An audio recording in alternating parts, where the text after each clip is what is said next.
আল্লাহ রাব্বুল আলামিন পবিত্র রমজান মুবারক মাসের সিয়াম সাধনা পালনকারীর জন্য প্রত্যেকটি রাতের এক একটা করে ফজিলত প্রদান করে থাকেন।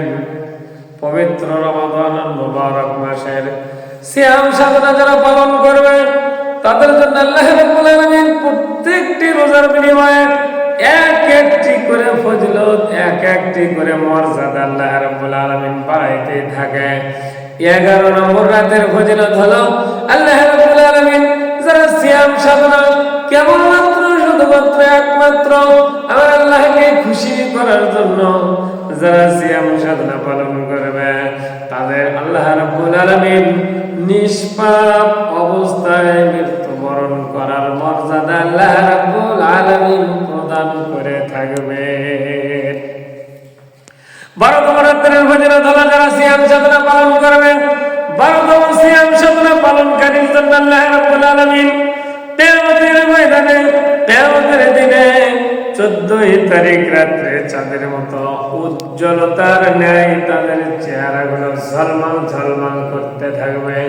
রোজাদারের চেহারা পূর্ণিমার চাঁদের মতো ঝকমক ঝকমক করতে থাকবে।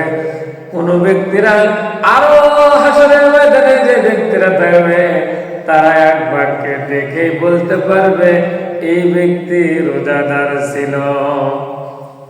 আল্লাহ রাব্বুল আলামিন 13তম রাতের ফজিলত হলো যারা 13তম সিয়াম সাধনা পালন করবে, রোজা পালন করবে আল্লাহ রাব্বুল আলামিন কিয়ামতের ময়দানে যাবতীয় বিপদ আপদ থেকে তাকে হেফাজত রাখবেন, রক্ষা করবেন, তাকে নিরাপদে রাখবেন।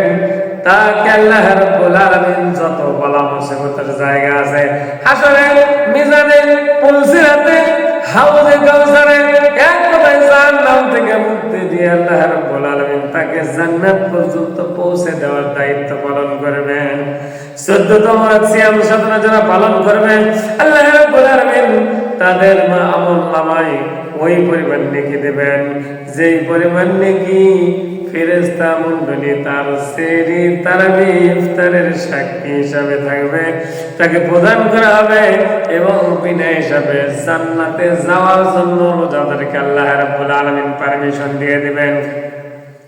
15তম সিয়াম সাধনা যারা পালন করবে আল্লাহ রাব্বুল আলামিন ওই সমস্ত রোজাদারের জন্য ফজিলত রেখেছেন।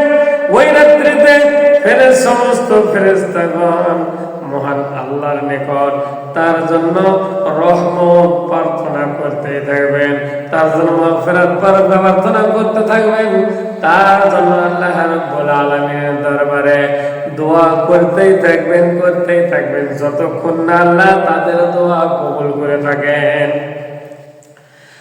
16তম সিয়াম সাধনা যারা পালন করবে আল্লাহ রাব্বুল আলামিন তাদের ফজিলত রেখেছেন। ওই রাত্রিতে আল্লাহ তাআলা তাকে জাহান্নাম থেকে মুক্তি দিয়ে জান্নাতের প্রবেশের নির্দেশ প্রদান করবেন। 17তম রাত্রিতে আল্লাহ রাব্বুল আলামিন রোজাদারের আমলনামায়, সিয়াম সাধনা পালনকারীর আমলনামায় আল্লাহ রাব্বুল আলামিন ফেরেশতা সমপরিমাণ নেকি লিখতেই থাকবেন। 18তম রাত্রিতে আল্লাহ রাব্বুল আলামিন রোজাদারের আমলনামায় ওই পরিমাণ নেকি লিখে দিবেন।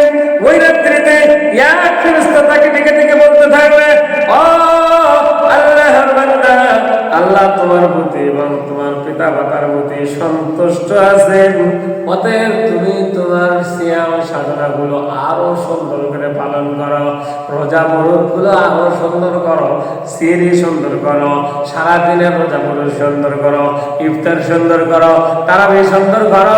এক কথায় আল্লাহ রাব্বুল আলামিন তাকে ডেকে বলতেই থাকবে, ও রোজাদার ব্যক্তি, তোমার রোজাগুলো ভালো করো, তোমার এবং তোমার পিতা মাতার গুনাহ আল্লাহ মাফ করে দিয়েছেন। 19তম রাত্রিতে আল্লাহ রাব্বুল আলামিন রোজাদারকে জান্নাতুল ফেরদাউস দান করবেন, সাথে সাথে জান্নাতুল ফেরদাউসের মধ্যে তার রোজাদারের মর্যাদা আরো এক ধাপ বাড়ায় দেবেন।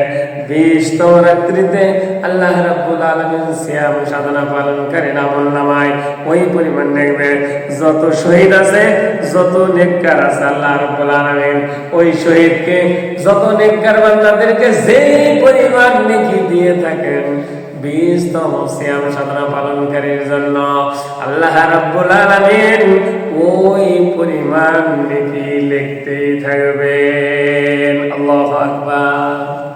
ওয়া মা তাওফীক ইল্লা বিল্লাহ।